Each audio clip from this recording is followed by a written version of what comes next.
We good? Okay. Good evening, everyone. Would to call this meeting to order. Board of Finance, present. Myself, Mike Anderson, Dan Smith, Carl Johnston, Gary Nino, and Sarah Nelson. And we're gonna see Winona Burdine for Paul tonight. He asked me to do that. And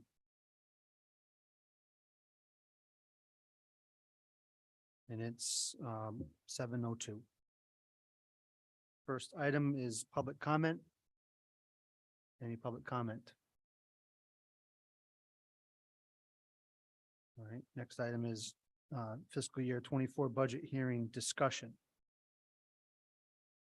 Anyone have any thoughts they want to lay out there? Go ahead, Gary. I thought it was a lot of good feedback. I think it was nice to hear all the positive feedback about the library, which made me think a little bit, but regardless of the fact that less than what their original ask was, they still are receiving the highest amount out of any town function as far as an increase goes. And I think across the board, everybody has the same sort of disappointment, but happy we have a budget in front of them. Thought it was pretty good feedback. Anyone else? Go ahead, Carl. Did everybody get a letter from Pat Lewis? Email? I did not see that one. Was it Pat Lewis? Yeah. Okay, got it.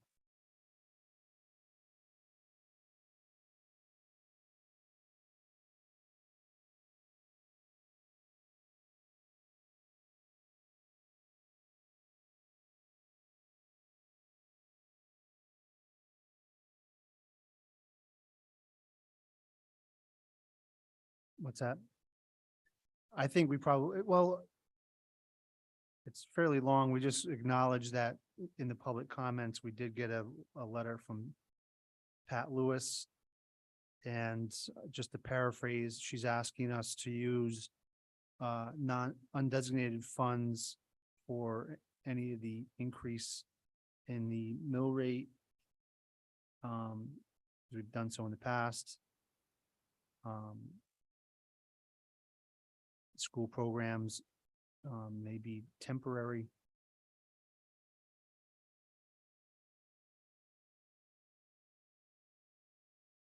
So we can revisit these positions next year, maybe changing the budget.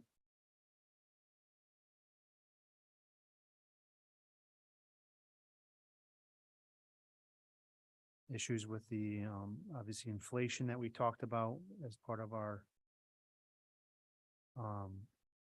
considerations in these budgets. Well, I guess we can open that up to discussion. I know that we had this discussion pretty much right off the bat when we were discussing the budgets, whether or not we wanted to use undesignated funds for any kind of tax relief. And as I recall, there was zero interest in doing so. So just a straw poll tonight. Is there anybody here that wants to use undesignated funds for any parts of the budget?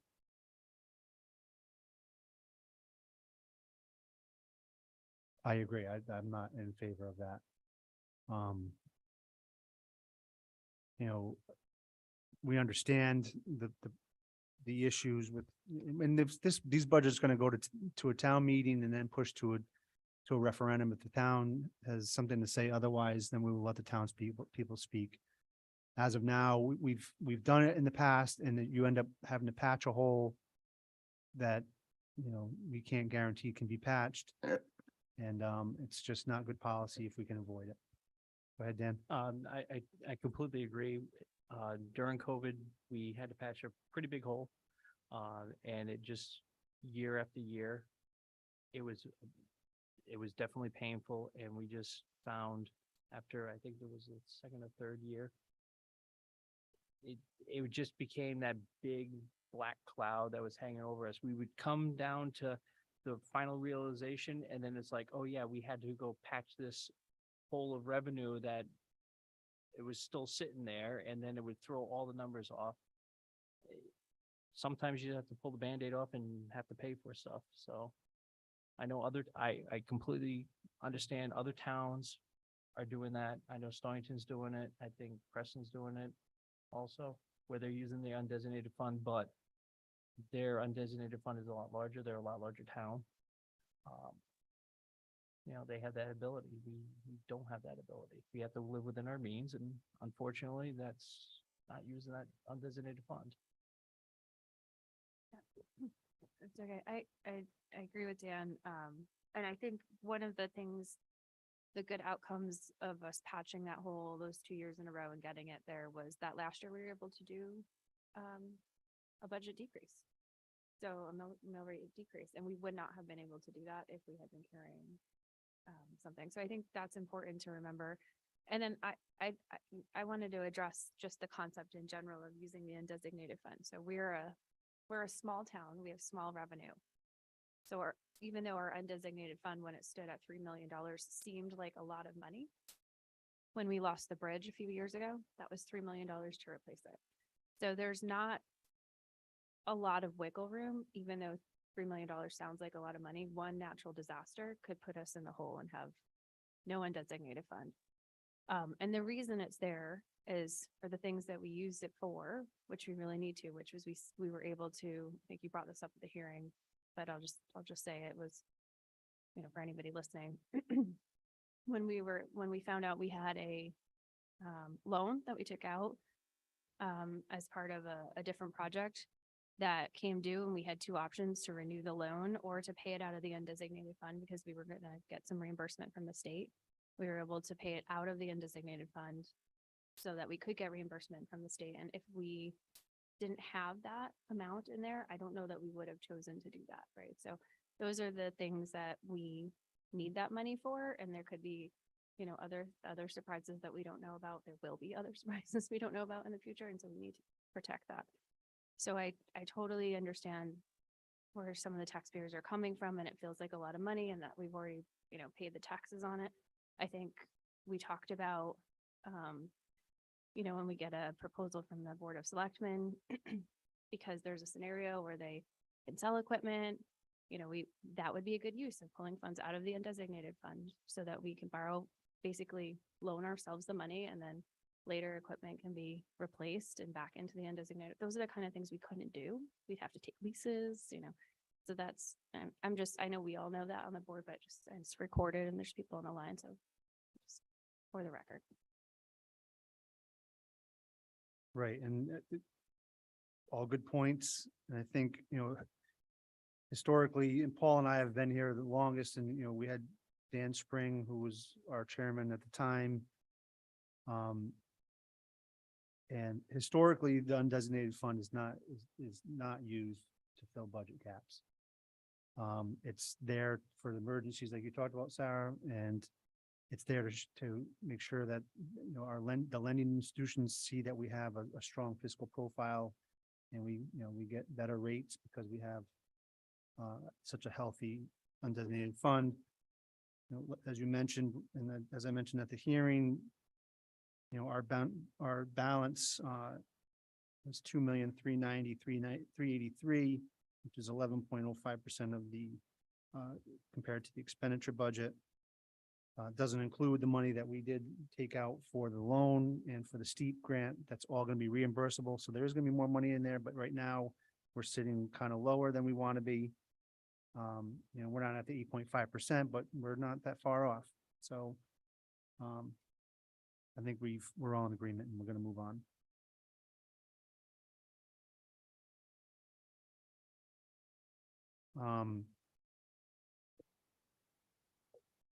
I entertain a motion to, I'll just make the motion.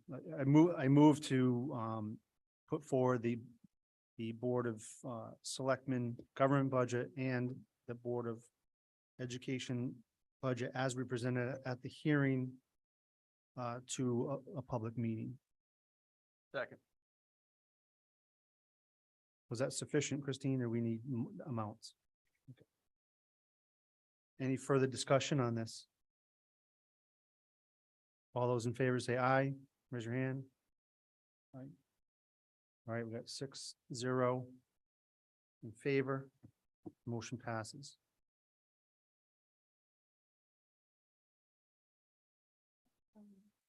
Good job, everyone. As far as the minutes are concerned, we have minutes from move to a public meeting.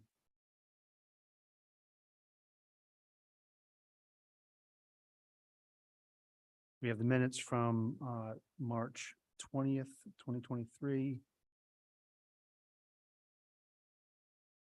I don't know if everyone's had a chance to look at them. I'm just gonna look at them real quick. Maybe you said this when I was out, but is somebody taking minutes? Is he not here? Oh, Carlos. Carlos. Thank you. Okay, Yeah, I'm scribbling too. sorry, thank you.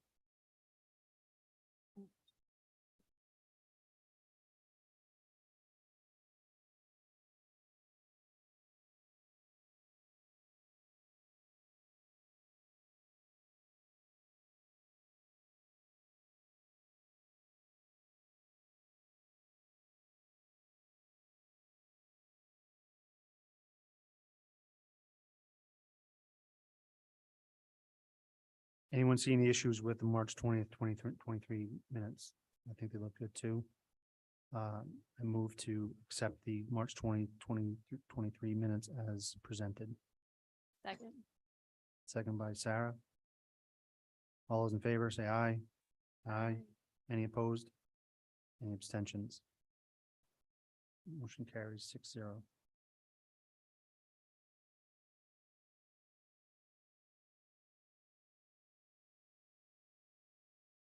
Was that yeah, on the, You have March 29th and April 5th.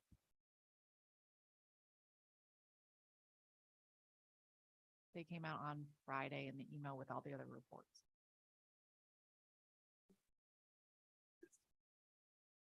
We have a benchmark, it'll be 6 months file.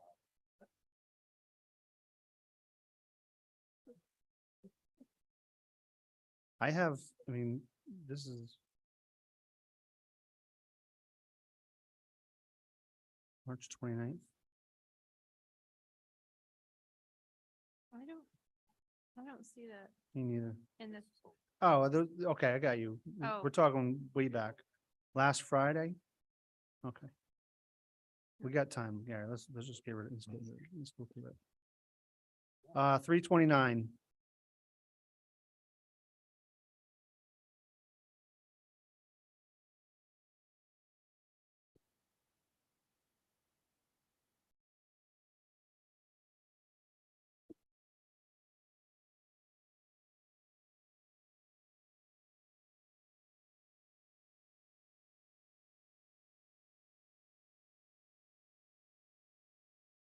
We'll look at both of them and do them as a package.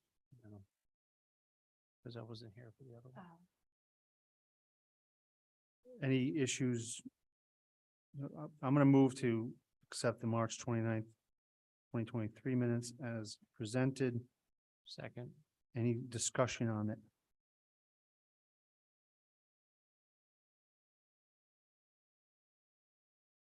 All those in favor said aye. Aye. Aye. Any opposed? Any abstentions? Motion carries 6-0.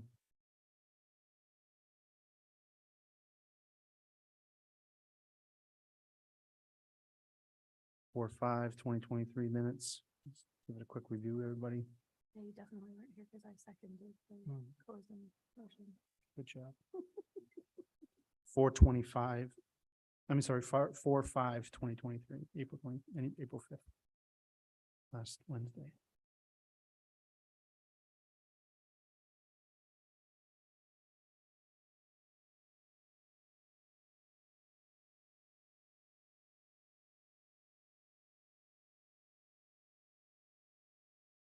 Oh, no, are all the numbers right?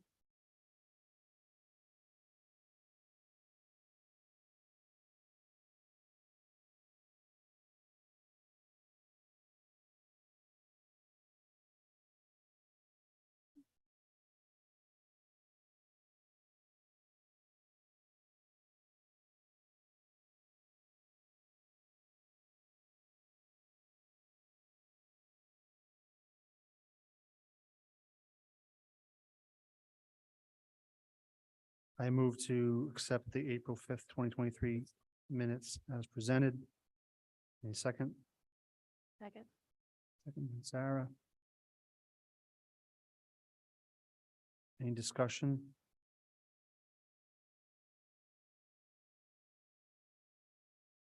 That was just a pretty solid move forward on that one, correct? We went back and forth the week before, right? So so item 4 just talks about just the different adjustments. Do we need to, does it matter what the adjustments were? Is this that list? But imagine, look. It's being raised. The what? This list is the one we adjusted.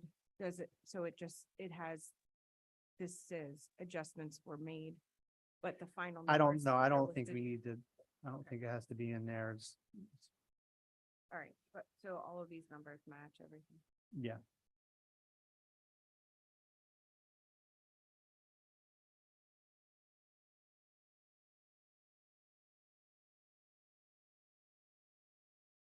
Yes. These minutes are good.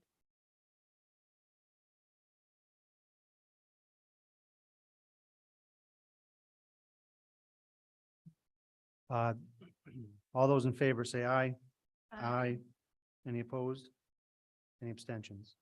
Dan is abstaining. Due to absence. Yeah, there's an absence. 501. Dan Smith abstained.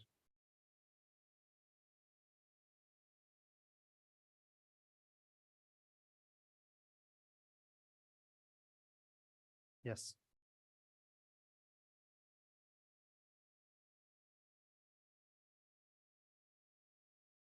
And that's it. Agenda item 5, public comment. Any online?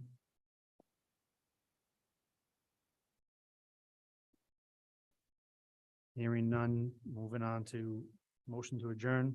Motion adjourned. Dan. All in favor, say aye. Aye. Opposed? Motion carries 6-0. Who was second? Gary, Gary did the motion and seconded? no, Dan. Okay. Dan motion.